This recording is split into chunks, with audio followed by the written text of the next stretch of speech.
Welcome to old age kitchen. आज आपण बनवणार आहोत श्रावण स्पेशल उपवासाचे मिलेट थालीपीठ।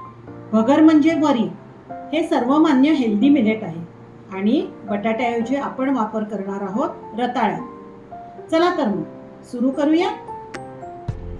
एका बाउलमध्ये मी 2 ते 3 छोटी रताळी किसून घेतली आहे।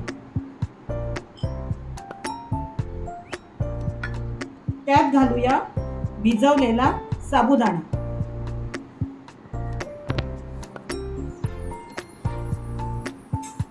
वरीचे पीठ अंदाजाने,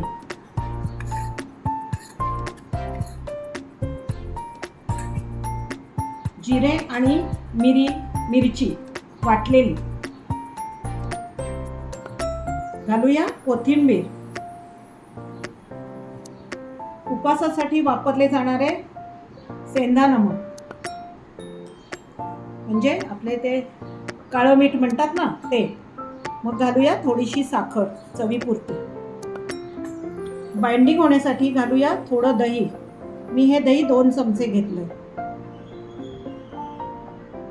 आंबटपणासाठी पिळूया थोडेसे लिंबू। आता पाणी घालून हे सर्व मिश्रण आपल्याला मळून घ्यायचं।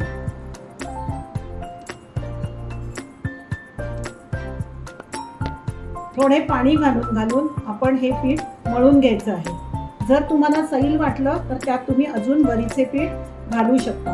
अशा प्रमाणे थालीपीठाच्या कन्सिस्टन्सीला आपल्याला पीठ तयार करायचं आहे।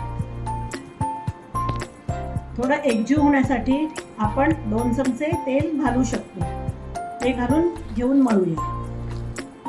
अशा प्रकारे थालीपीठ थापण्याच्या कन्सिस्टन्सीला हा पिठाचा गोळा तयार झाला आहे। आता थालीपीठ आपण थापायला घेऊया।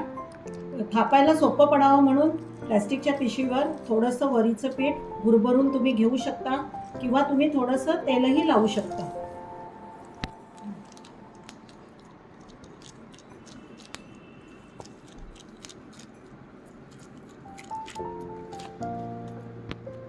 मध्ये आपण एखादं भोग पाडून घेऊया, म्हणजे त्यामध्ये तेल घातल्यावर थालीपीठ पूर्णपणे आतपर्यंत शिजेल।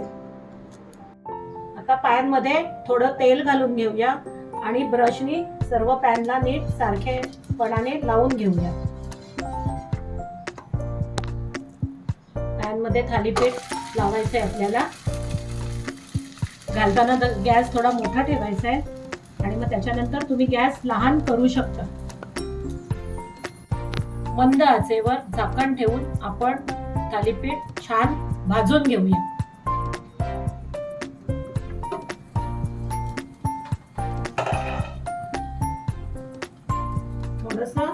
थोडंसं तेल टाकूया।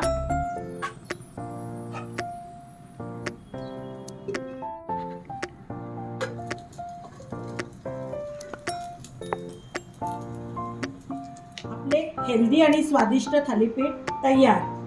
चिया सीड्स घातलेल्या काकडीच्या कोशिंबिरी बरोबर एन्जॉय करा।